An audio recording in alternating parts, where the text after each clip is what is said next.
Salve, torcedor vascaíno. Bom dia. É um prazer estar com você por aqui em mais um Faísca Tá On. Na verdade, o Faísca está meio on e meio off. Essa voz não é aquela voz que vocês estão acostumados nas minhas aparições aqui no Atenção Vascaínos. Normal, foi por um ótimo motivo. Quem viveu aquela emoção da última quarta-feira lá na Arena da Baixada pode ter a dimensão do que foi aquilo para todo torcedor vascaíno espalhado pelo Brasil. Olha só, torcedor, hoje eu quero trazer para você aqui na minha resenha algo em relação o como para sair um gol e levar um gol são detalhes que muitas vezes passam despercebidos. Num primeiro momento, eu quero trazer para você o gol que o Vasco fez, o gol do Verratti de cabeça. O quanto foi importante a movimentação de alguns jogadores que, para a grande massa, passa até despercebível. Agora, para quem analisa, você precisa entender o que está acontecendo ali para ver o movimento de cada um e o quanto isso acaba facilitando a vida de quem faz o gol. Depois, de uma maneira mais curta, eu vou falar sobre o primeiro gol que o Vasco leva. Beleza, torcedor? Agora, antes de eu trazer aqui esses detalhes, eu quero falar para você, torcedor, da Futuro Consultoria Financeira. Você pega, escaneia esse QR Code que está aí na tela. A primeira avaliação financeira da sua vida, da sua família, é gratuita. Eu tenho certeza que muitos de vocês que estão aí do outro lado gostariam de viver o que a gente viveu em Curitiba. Tinha aí torcedores do Vasco de todo o Brasil em Curitiba. Só que para você poder fazer esse tipo de ação, você precisa ter as suas economias. E muitas vezes a gente não tem noção o porquê que alguém que arrecada até menos que a gente consegue ter um melhor aproveitamento do seu dinheiro. E é aí que entra a Futuro Consultoria Financeira. Você pode escanear o QR Code ou procurar eles pelas suas redes sociais. Arroba consultoria, Futuro Consultoria Financeira. Eu tenho certeza que vai mudar a sua vida. Galera, depois da vinheta eu volto, falando muito sobre Vasco e Atlético Paranaense da última quarta-feira e já projetando alguma coisa do confronto de amanhã contra o rival. Se liga aí.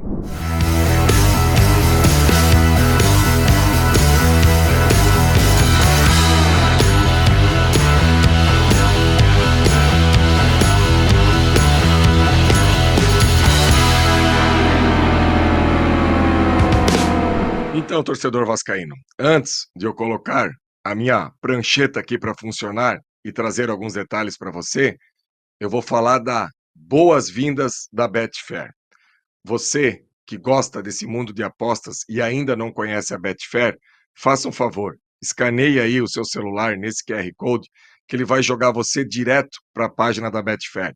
Você faz o seu cadastro e na sua primeira entrada, você tem a possibilidade de ganhar até R$ 600 de bonificação. Ou seja, não perca essa oportunidade, principalmente porque a Betfair acredita no Vascão e acredita também no nosso trabalho aqui no Atenção Vascaínos. Então, torcedor, mais uma vez, escaneie esse QR Code, faça o seu cadastro, na primeira oportunidade, até R$ 600 em bonificação. Dê essa moral para a Betfair, que dá moral para o Atenção Vascaínos e também para o Vasco. Torcedor vascaíno, olha só, eu queria trazer para você hoje aqui algo que às vezes o torcedor que está ali na emoção do jogo passa até meio que despercebido. E na última quarta-feira, por isso que eu gosto de assistir jogo no estádio. E nem sempre é possível. Eu mesmo, pela distância que eu tenho do Rio de Janeiro, durante o ano eu consigo assistir aí, sei lá, 10, 12 jogos do Vasco. E na última quarta-feira eu tive essa oportunidade de estar ali na Liga Arena, na Arena da Baixada. Um jogo que o Vasco acaba tomando 2 gols antes aí dos 30 minutos do primeiro tempo. O Vasco que até iniciou fazendo um bom jogo, uma boa partida. O técnico Rafael Paiva optou pela escalação do Sforza para ter um pouco mais o controle da partida, só que teve um lance que eu vou falar depois das ilustrações aqui, que acabou derrubando o que o Rafael Paiva tinha projetado. E isso é coisa que não dá para controlar, é coisa que foge do controle de quem comanda uma equipe de futebol. E para falar desse momento do Vasco, que o Vasco faz o gol depois de estar perdendo por 2-0 e ainda com um jogador a menos pela, infelizmente, falta de maturidade do Rayan, só que faz parte do processo. Eu não tenho dúvida que serviu de lição para o Rayan. E o mais importante, que o Rayan vai aprender com a equipe vencendo, porque ele poderia muito bem ficar marcado por essa situação.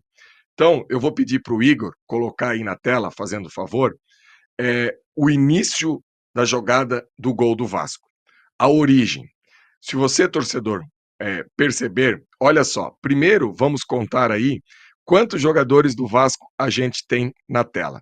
Léo Pelé lá no fundo, Sforza, que é o homem da bola, Payet ao lado do Sforza, do lado esquerdo, Piton lá na esquerda, Verratti e David voltando de um possível impedimento, o Hugo Moura se posicionando ali no meio entre os dois zagueiros e aqui do lado de cá o PH. E aí que está o primeiro detalhe desse gol. Já estava 11 contra 10. Se você olhar aí, torcedor, só o Maicon não aparece nessa tomada. Ou seja, a equipe, mesmo com 10, fazia muito pouco tempo que o Rayan tinha sido expulso. Então, o Vasco meio que desprogramou essa questão de 11 contra 10 e foi para cima, soltou a equipe mesmo para tentar esse gol aí que faria o jogo ir para o empate, para os pênaltis, e foi o que acabou acontecendo. Então, se você olhar aí, a primeira percepção desse lance é essa: o Vasco com vários jogadores, mesmo com 10, próximo à área do Atlético Paranaense. Olha só, bem nítido aí. Igor, se você puder ir passar para o próximo, para o segundo passo, e aqui começa a construção do gol do Vasco. Sabe por quê, torcedor? Porque quando essa bola cai no pé do Payet, o Payet dá de primeira no Piton. E esse de primeira no Piton faz com que, por exemplo, aqui está o Sforza, correto? Aqui está a marcação do Sforza. O Sforza dá no Payet. Se você olhar o lance, torcedor, o Payet ele já faz o mapeamento do Piton antes da bola chegar. Aí ele dá o tapa de primeira no Piton. Porque o que acontece? Se ele faz o domínio, esse jogador do Atlético que está ali, o Canóbio, que está entre o zagueiro da direita e o Eric, ele dá tempo de chegar lá no Piton. E com a ação do Payet de primeira jogando no Piton, não deu tempo dele chegar lá. Então o Piton tem tempo de dominar a bola e cruzar dentro da área. E eu lembro de assistir um podcast há muitos anos, eu nem trabalhava na Atenção Vascaínos ainda, do professor Rogério Micali, junto com o professor Carlos Amadeu, já falecido, que foi técnico da Seleção Brasileira de Base. E os dois falavam naquele momento da importância de você negociar tempo e espaço no futebol. Porque se o Payet perde tempo nessa ação para o Piton aqui, o Piton não teria o espaço. Então, quando a gente fala entre negociar tempo e espaço, é o tempo que o adversário te dá para que você possa ocupar aquele espaço. Então, o Payet, craque que é, antes da bola chegar nele, já tinha mapeado o Piton ali e colocado a bola para o Piton ter tempo de fazer o cruzamento na área. Agora, torcedor, na próxima imagem aí, vou pedir para o Igor colocar na tela, que é algo muito importante para você analisar aqui, torcedor. Vou até abaixar a minha prancheta. Se você prestar atenção, quando o Piton cruza, o Kaique Rocha é o zagueiro da direita do Atlético Paranaense. Ele fica preocupado com o David. Por dentro, sabe quem está atacando ali, torcedor? O Hugo Moura. Sim, um volante que está pisando na área e pela sua boa estatura física, chama a atenção do volante do Atlético Paranaense e do Thiago Heleno, que é até conhecido como general lá pelos lados de Curitiba, porque ele tem uma imposição física muito grande. Então, se não tem esses dois jogadores aqui pisando na área, empurrando essa última linha para o lado direito da onde está da defesa, do lado esquerdo do Vasco, o Verratti não ficaria de mano com o pior cabeceador do Atlético Paranaense da linha defensiva, que é o Esquivel, que é uma mistura, um dublê de um terceiro zagueiro pela esquerda e lateral. Se nesse lance aqui o Hugo Moura não está chamando a atenção do Thiago Heleno, eu tenho certeza que o Thiago Heleno ia fazer aquilo que o Payet fez, mapeava a sua frente e veria para trás no socorro do Esquivel, não deixando o Verratti com tanta facilidade como o Verratti teve, entre aspas, facilidade para um monstro na bola aérea, como é o Verratti. Então, essa é a grande questão desse gol. O David chamando a atenção do Kaique Rocha, não deixando o Kaique Rocha vir para trás fazer a cobertura, e o Thiago Heleno grudado no Hugo Moura, deixando esse espaço aí para que o Verratti, agora no próximo frame aí, se puder fazer o favor, Igor, fica bem explícito. Olha onde é que está o Hugo Moura. O Hugo Moura basicamente empurra o Thiago Heleno para dentro da pequena área, porque ele acompanha. O Kaique Rocha vira o corpo, mas está lá do outro lado, não tem como chegar. E o Verratti acaba atropelando e fazendo o gol aí do Vasco, o 2-1, mesmo o Vasco estando com 10 homens. Então, eu acho que ficou bem claro aqui nos lances, mesmo assim, trazendo na prancheta, dá para o torcedor ter uma dimensão. David, Hugo Moura chamando a atenção desses dois atletas, e aqui, vindo atropelando o Esquivel, o Verratti passando por cima e fazendo o gol. Então, essa movimentação do Hugo Moura e essa questão do David, mas principalmente a movimentação do Hugo Moura, é 50% do gol.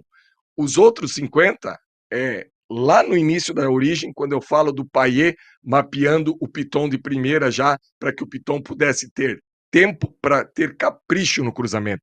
Porque em tudo na vida é assim, aquilo que você tem mais tempo para executar, você acaba fazendo de uma melhor maneira. Então, o gol do Vasco, o mapeamento do gol do Vasco é esse. O Payet lá no início e depois o Hugo Moura chamando a atenção aqui do Thiago Heleno. E agora, torcedor, o outro que eu quero trazer para você, só que daí aqui não com as imagens aqui do jogo e só com a prancheta, foi a questão de quando o Vasco acaba tomando o gol do Atlético Paranaense, o primeiro gol. Porque o que acontece, torcedor? Eu não sei se você vai lembrar, o Maicon tinha acabado de ter aquele problema no nariz. O Maicon estava fora do campo ainda e quando o Maicon volta, aqui eu vou colocar poucos jogadores só para você ter uma noção do que eu quero falar. E ficou bem claro para mim e para o Diego Monteiro e para todo mundo da imprensa, porque o Maicon volta bem na frente das cabines de rádio. Quando o Maicon volta pelo meio campo, que o Wilton Pereira Sampaio autoriza a sua entrada, o Maicon faz esse caminho aqui, só que o Atlético estava com a bola nessa região. Então o Maicon não chega aí para dentro da área. O Maicon vem aqui abafar o cruzamento.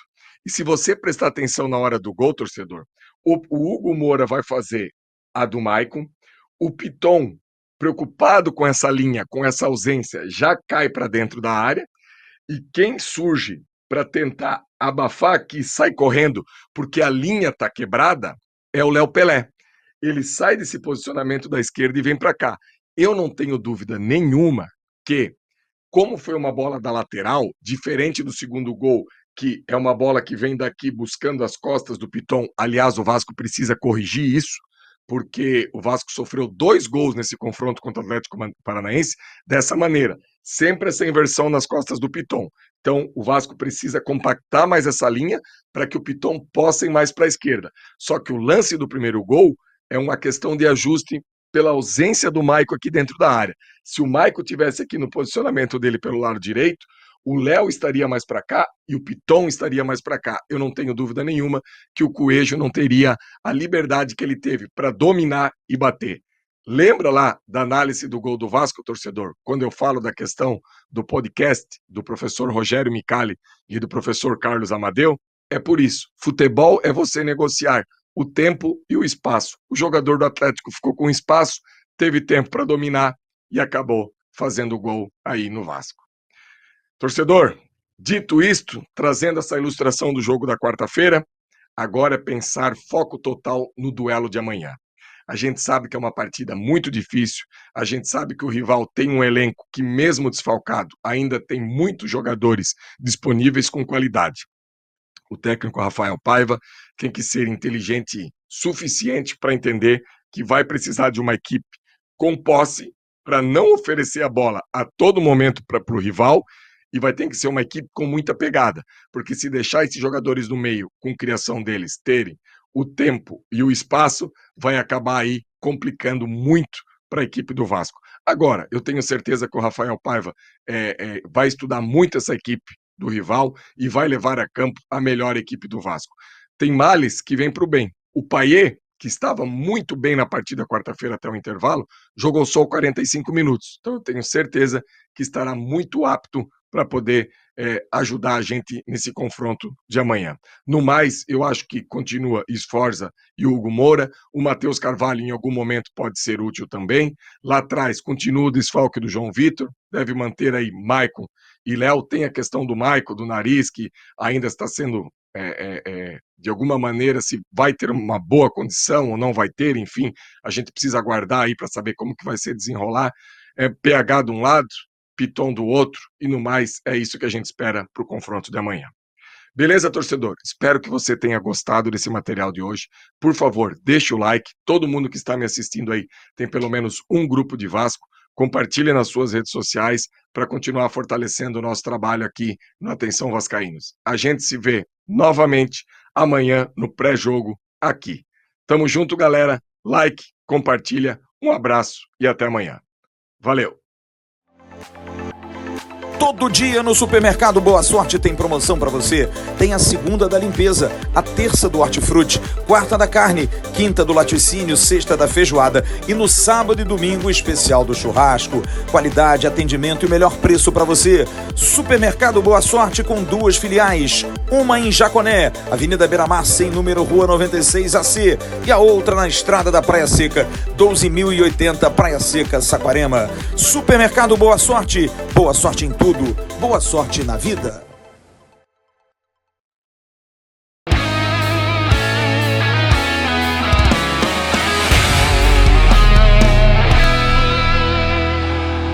Para Roberto Dinamite, sozinho, atenção, vai enfiar, gol!